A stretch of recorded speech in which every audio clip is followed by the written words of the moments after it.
It's May 2009 and Ian receives an invitation out of the blue. Hello,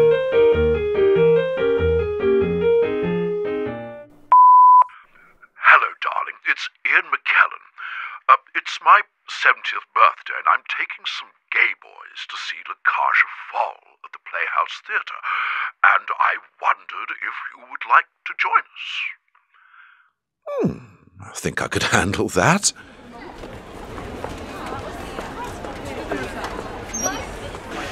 I arrive outside the theatre at 7 o'clock and see the large crowd of guests. Gay boys. Boys? Look more like grey pride to me. McKellen rolling through the throng, kissing and introducing everyone to everyone. Michael Cashman surveying the scene with his cougar-like eyes.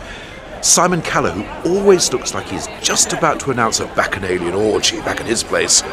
Naughty, naughty man. And there, right at the centre of the assembled company, Armistead Maupin. And some of the best stuff happened under those circumstances. True to form, I stand on the periphery of the group. I am no longer working in show business and am now a humble secondary school drama teacher, so of no use or interest to anyone. I smile at the few people I do know who are in deep conversations with people that they just had to go and say hello to, and wait for the call to arms from the birthday boy. It was nearly showtime, and as we enter the theatre, I find myself walking beside you-know-who. I mean, that's what coming out is about. If you take your... It seemed churlish not to say anything, so here goes. Hello, you won't remember me, but I played the piano at the Maybe the Moon evening at the Haymarket Theatre. He replies, I certainly do remember. And I believe him. We continue to chat as we walk down the aisle to our seats. It's so ridiculous to see these people who over and over again, these Republican congressmen. He introduces me to the man by his side, the tall, dark and very handsome Christopher, as his husband. It was the first time I'd heard someone refer to their boyfriend, their partner, their longtime companion, as their husband. I like the term husband. I love the term husband. And one day, and soon, I really want one.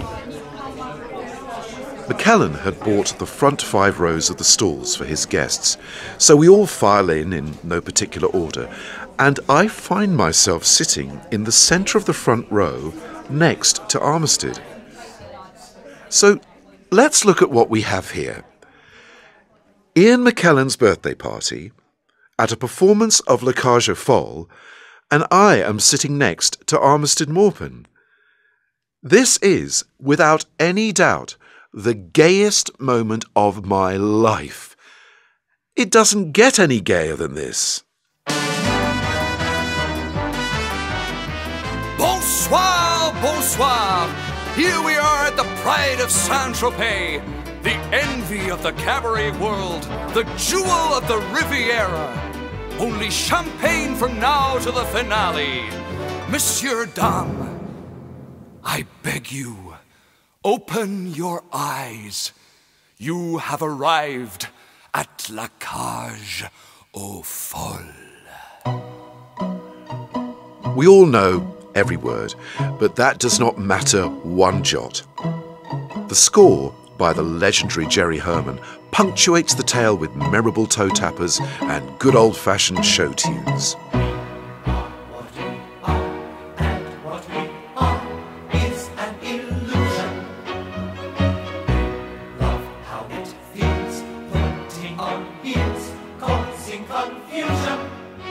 I realise pretty quickly that I'm sitting next to San Francisco's answer to Santa Claus.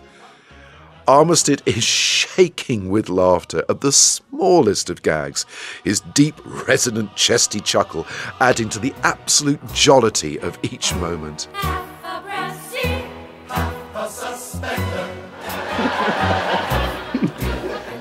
He leans into me and makes the occasional comment.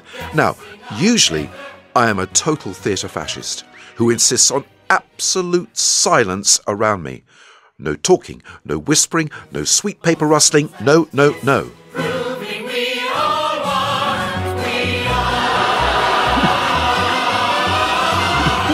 But hell, this is Armistead Maupin, and he can say anything he darn well likes.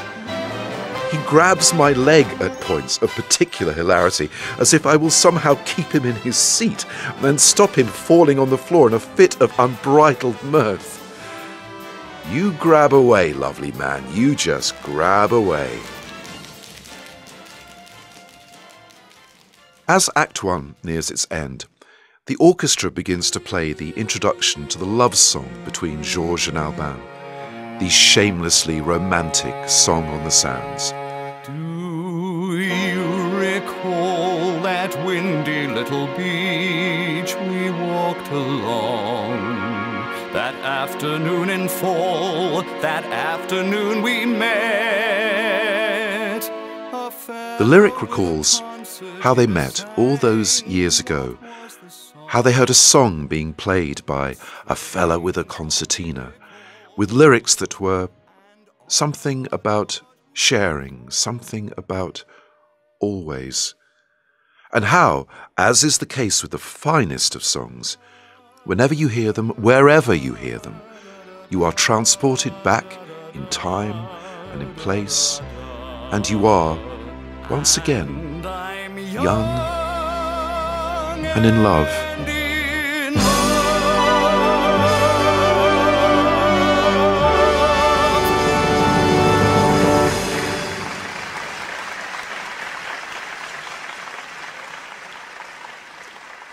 I glance to my left and see that Armistead is holding Christopher's hand, with his head gently resting on his shoulder and tears rolling down his cheeks. The best of times is now.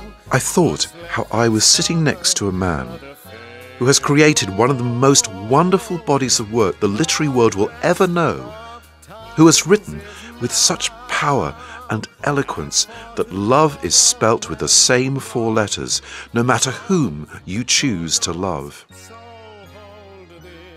Here was a living portrait of that love. The war was over. The battle had been won. And inscribed inside every one of those tears were the words, "I have found the man with whom I want to share the rest of my life. And every moment with him is the most precious moment I have known." It was, and it remains, one of the most beautiful images of love that I have ever seen.